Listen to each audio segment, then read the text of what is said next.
In cosa consiste questo progetto? Nello specifico l'annullo speciale dedicato a Paolina Borghese, Venere vincitrice,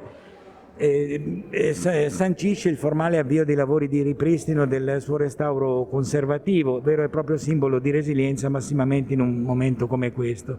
L'annullo è un'impronta speciale ad inchiostro che riproduce il tema della manifestazione ed è destinata ad annullare un francobollo a propria volta posto su di un supporto cartaceo, di norma prevalentemente una cartolina, e quelle del Museo di Possagno che abbiamo prodotto su proposta grafica del Comune sono oggettivamente molto ma molto belle.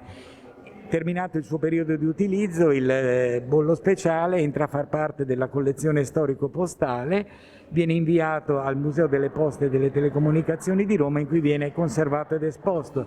Per gli appassionati e per tutto il pubblico che desiderasse, anche oltre il giorno stesso, cioè oggi, della manifestazione, effettuare bollatura a vista con annullo che ritrae appunto la storia di Paolina Borghese, storia di un capolavoro, c'è un'ultra attività ordinariamente di 60 giorni estesa in regime di emergenza sanitaria a 120, con la possibilità di recarsi presso lo sportello filatelico dell'ufficio, in questo caso di Treviso Centro, che effettua queste operazioni, garantendo quindi anche a chi non può essere presente oggi qui a Possagno e di recarsi presso l'ufficio di Possagno di tenere un ricordo indelebile di questa straordinaria manifestazione. Sindaco, questo progetto può aiutare Possagno a crescere in termini turistici ancora di più? Sicuramente questo progetto è un progetto importante per il quale ringrazio Poste Italiane di aver pensato a Possagno e alla nostra realtà. Possagno indubbiamente gravita attorno alla Gipsoteca, gravita attorno al Museo Canova. Come tutti sappiamo, Antonio Canova ha lasciato questa perla, questo spettacolo a tutti i possagnesi, e questo annullo filatelico, questa cartolina sicuramente possono dare ancora una volta visibilità a quello che è il nostro patrimonio. In particolar modo a Paolina. Paolina, sappiamo, danneggiata quest'estate da un turista, che però oggi iniziamo il percorso per rivederla integra, per rivederla di nuovo splendere, e siamo sicuri che questo porterà ancora una volta Possagno alla ribalta a livello internazionale. Una promozione del museo che può aiutare ad avvicinare anche i ragazzi.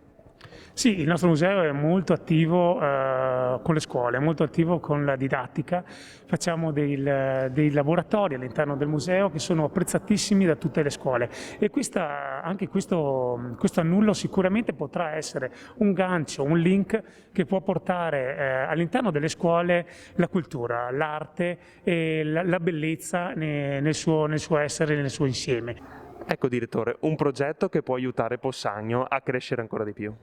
Certo, oggi si aprono i lavori di restauro della Paolina Borghese come Venere vincitrice. Si chiude così una parentesi triste per la nostra collezione, per il nostro museo, e grazie a questi lavori di restauro, i lavori di restauro ci accompagneranno a quello che sarà la mostra della prossima primavera, e questo progetto si inserisce in quelli che sono gli anniversari canoviani. Sapete che il prossimo biennio ci vedrà protagonisti nel celebrare questi 200 anni della morte del grande scultore.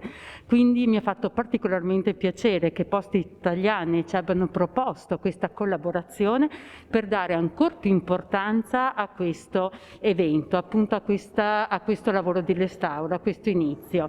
E abbiamo realizzato un annullo dove ovviamente l'icona non poteva essere che Paolina, grazie a un'incisione che aveva realizzato Giovan Paolo Lasinio per diciamo così, completare il lavoro che aveva fatto l'Albrizzi proprio sullo scultore e sulle sue opere.